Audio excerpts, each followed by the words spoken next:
Thursday, May 23, 2019.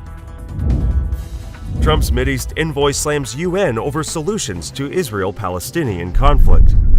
The Trump administration's chief negotiator for the Israeli-Palestinian conflict, Jason Greenblatt, delivered a blunt message to the United Nations Security Council Wednesday, asserting that it is time to, quote, move past Band-Aid solutions. Greenblatt noted that despite American donations of $6 billion to the UNRWA since its founding in 1949, the organization was operating in a, quote, permanent crisis mode.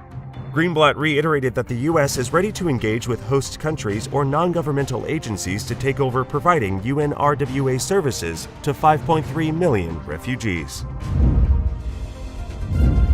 As pressure mounts between the Trump administration and Iran, it appears to have only stiffened Iran's resolve, pushing it from wary patience to calibrated confrontation.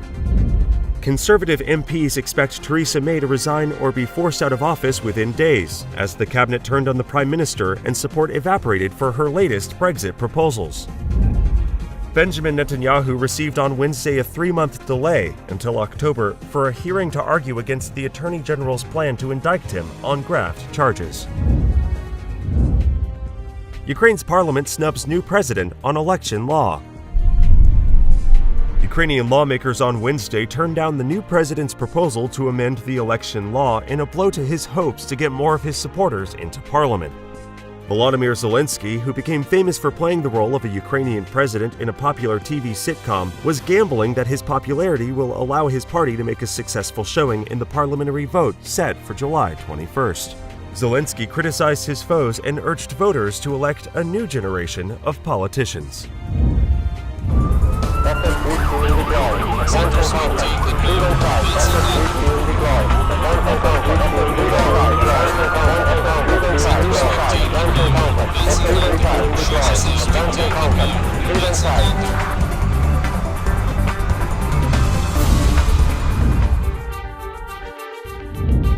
Pentagon officials are scheduled to brief senior members of President Donald Trump's national security team as soon as Thursday on a plan that could send thousands of additional U.S. troops to the Middle East.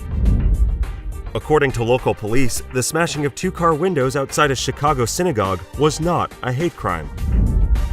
The mystery of whether Virginia Governor Ralph Northam was in the racist yearbook photo that nearly destroyed his career remains unsolved. So far, $1.57 billion for wall yields 1.7 miles of fence. U.S. Customs and Border Protection has put up just 1.7 miles of fencing with the $1.57 billion that Congress appropriated last year for President Donald Trump's wall along the Mexican border.